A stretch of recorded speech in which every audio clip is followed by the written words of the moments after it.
जो वास्ता है वो जवान लड़के लड़कियों से पढ़ता है, हंसते खेलते मुस्कुराते, गुड मॉर्निंग सर, गुरुजी प्रणाम, गुरुजी चरण स्पर्श, उनसे बात होती है। तो हम भी वैसे बने रहते हैं। और डॉक्टर के पास कोई आता रोता हुआ, जी मर गया जी डॉक्टर साहब, रात नींद नहीं आई थी, पेट में बहुत परेशानी है, दिखाई नहीं देता है, सुनाई नहीं देता है, वो डॉक्टर को। इसलिए आपने देखा होगा अध्यापकों की आयु लंबी होती। यदि मैंने कि आपको 86 ना बताई होती तो शायद मुझे कोई 86 नहीं मानता। इसलिए आज शिव कुमार रिटायर हुए, भगवान इन्हें शतायु करे तो 40 वर्ष तक ये आदमी खाली नहीं रहेगा। आज वहां से खबर आ रही है, आज वहां से खबर आ रही है, और वो थोड़ा सा व्यक्ति को एक्टिव रखता है, उम्र भी कम लगने लगती है। यदि मैंने कि आपको 86 ना बताई होती तो शायद मुझे कोई 86 नहीं मानता। मैंने तो ये समझा था कि राजपूत जी मुझसे बहुत बड़े होंगे, परंतु वो भी 6 साल छोटे निकले। और मैं पूरे देश में ऐसे ही घूम रहा हूँ, आज वहाँ जाता हूँ, केवल इसलिए कि मैं अध्यापक था।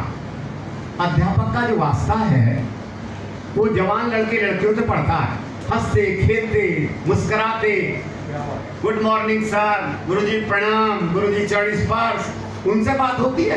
तो हम भी वैसे बने रहते हैं। और डॉक्टर के पास कोई आता रोता हुआ, जी मर गया जी डॉक्टर साहब, रात नींद नहीं आई थी, पेट में बहुत परेशानी है, दिखाई नहीं देता है, सुनाई नहीं देता है, वो डॉक्टर को। इसलिए आपने देखा होगा अध्यापकों की आयु लंबी होती है। मेरी बहुत साथी हैं जो मुझसे बड़े हैं, अब आप लगा लीजिए। तो मैं ज़्यादा चीज मुझे पता है कहाँ चलना है इसलिए ज़्यादा नहीं बोलूँगा। हाँ, एक बात कह दूँ जिससे इनसे ये मेरी ओर आकर्षित हुए। वहाँ मैंने एक महाभारत और वाल्मीकि रामायण का एक श्लोक सुनाया था और उसके आधार पर कुछ कहा था। वाल्मीकि रामायण में रावण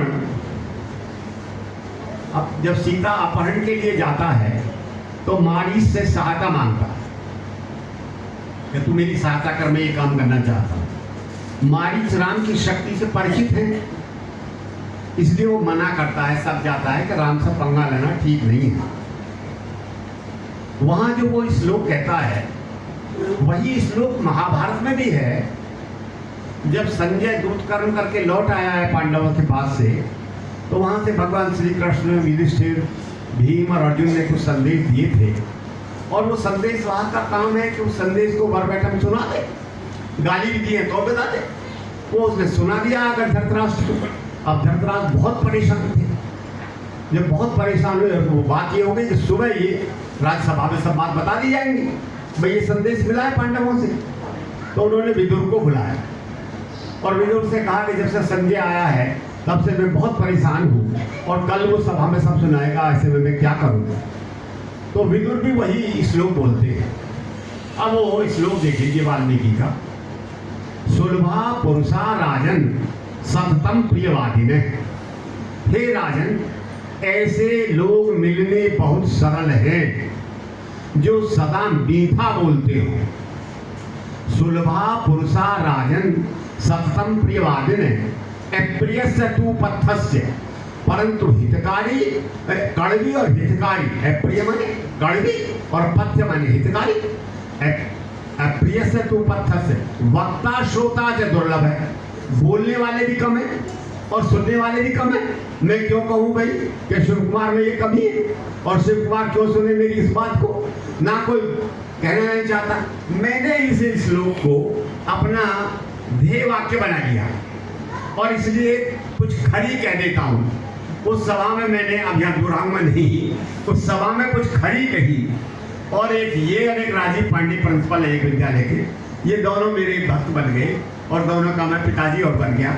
मेरे 4 और पुत्र हैं पर मानस पुत्रों की संख्या तो दर्जनों हो गई है, बहुत बड़ी संख्या है। और हर पिता ये चाहता है सर्वत्र विजय इच्छे, हम सदा विजय की इच्छा करते हैं। पुत्रात शिष्यात पराजयम, पर पुत्र से और शिष्य से पराजित होना चाहते हैं। तो शिव कुमार से मैं तो पराजित होना चाहता हूँ। जब पराजित करेगा, मुझसे आ ज्यादा जाएगा, मुझसे ज्यादा बोला जाएगा, मुझसे ज्यादा इसका सम्मान होगा, तो मुझे ये लगेगी कि एक बेटे ने और पराजित कर दिया और उससे आनंद की अनुभूति होगी। भगवान इनको शतायु करे, यशस्वी करे, और इसी तरह जिस तरह से वैसे इनका यश आज कोई किसी से कम नहीं है, पर यश की भूख मिटती नहीं है। यश की भूख, सारी भूख मिट जाएंगी। Fame is the last informative noble mind. वो फेम की आकांक्षा बनी रहती है और वो इनकी रोज बढ़ती रहे, पूर्ति होती रहे। इन्हीं शब्दों के साथ मैं इन्हें पुनः आशीर्वाद देता हूँ कि इनका भावी जीवन सुखद हो, अनुकूल हो, और ये साहित्य को नित नई नई रचनाएं देते रहे। इन्हीं शब्दों के साथ मैं अपना वक्तव्य समाप्त करता हूँ। धन्यवाद।